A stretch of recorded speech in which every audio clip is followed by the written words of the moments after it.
In the South African criminal underworld, some men rule from the shadows, others rule from the clouds. Oupa Bafana Sindane, known to the streets, the media and the taxi industry as the King of the Sky, was a man who seemed untouchable, a billionaire lifestyle, luxury, convoys, and a reputation that commanded absolute fear and respect across Gauteng and Mpumalanga. But on Friday, May 15, 2026, the sky finally came crashing down. Walking quietly into the Kwaggafontein police station, the King of the Sky handed himself over to the South African police. No luxury cars, no private security, just a man facing a sweeping state prosecution that exposes the terrifying reality of South Africa's multi-million rand extortion syndicates. Tonight we pull back the curtain on the massive syndicate that brought down the king, the shadow alliance with Ferrari Sibanyoni, and the millions in protection fees that sparked an empire's collapse. To understand the gravity of this arrest, you first have to understand who Bafana Sindane really is. Born in KwaZulu-Natal, Sindane didn't just enter the South African taxi industry, he conquered it. Over 2 decades, he built a massive, aggressive footprint across Gauteng and Mpumalanga. In a sector known for ruthless competition, Sindane stood out. He didn't just accumulate wealth, he flaunted it.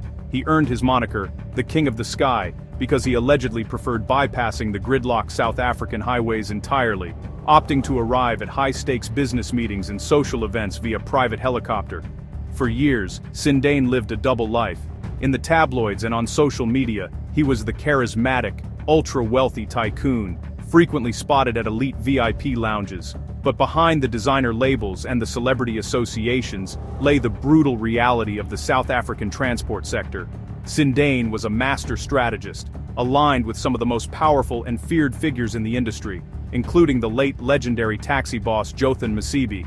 But his most lucrative and ultimately most dangerous alliance was with another titan of the industry, a man known simply as Ferrari. Enter Ferrari Sibanyoni. If Sindane was the Flash, Sibanyoni was the heavy iron. Together they formed an unholy alliance that dominated the Mpumalanga transport and business corridors. Industry experts estimate his operations control roughly 400 minibus taxis and buses, primarily dominating the Nkangala region and Kwaggafontein and Mpumalanga. They weren't just managing taxi routes anymore, they had allegedly turned their sights on an incredibly lucrative target: the mining and corporate sectors. According to the National Prosecuting Authority, Sindane, Sibanyoni, and 2 other trusted associates, Mvimbi Masilela and Philemon Musaiza, operated a highly organized, deeply feared extortion network. And their operation was simple: comply, pay, or bleed.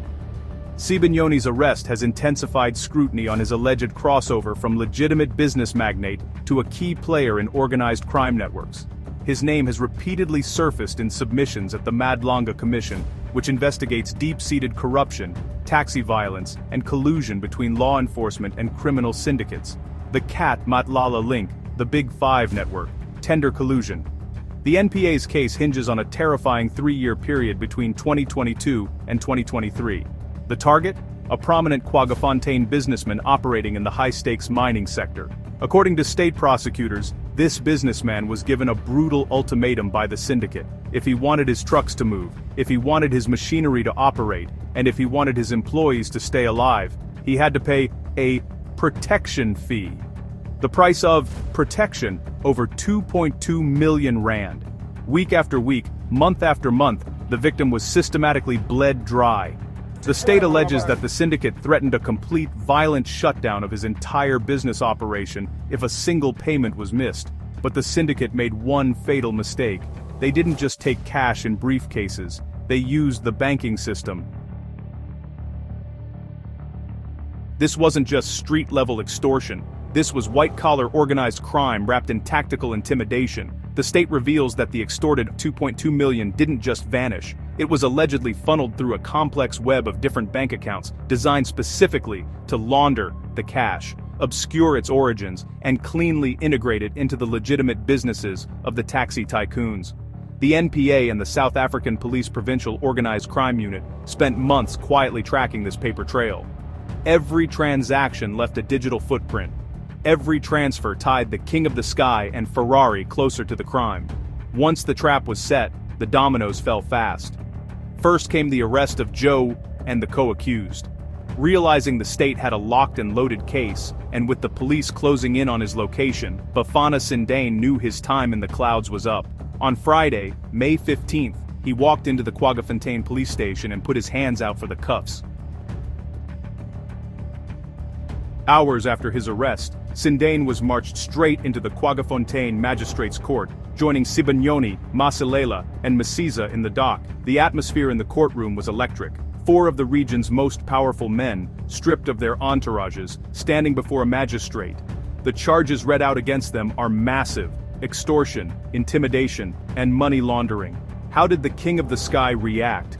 Through their legal teams, all 4 men have dug in their heels. They have officially indicated to the court that they intend to plead not guilty to all charges, preparing for a massive, multi-million rand legal war against the state, but they won't be fighting it from their mansions. The prosecution successfully argued to keep all 4 accused behind bars. Their formal bail application has been aggressively opposed by the state and postponed to Monday. The King of the Sky is spending his weekend in a cold, concrete holding cell. The arrest of Bafana Sindane is about much more than just one man, or one multi-million rand extortion case. It marks a massive turning point in South Africa's war against organized crime. For years, the taxi industry's intersection with protection syndicates, mining extortion, and political influence has been deemed untouchable. By taking down the King of the Sky and Ferrari in a single swoop, the state is sending a clear, undeniable message: no one is too powerful to fall. But as this case heads to trial, the real questions begin. Who else was on the payroll? How deep does this syndicate's reach actually go into the local government and mining sectors? And what happens to the empire when the king is locked away? The bail hearing starts on Monday, and we will be tracking every single development live. What do you think? Is this the beginning of the end for the major extortion syndicates, or will the King of the Sky find a way to beat the state? Drop your thoughts in the comments below.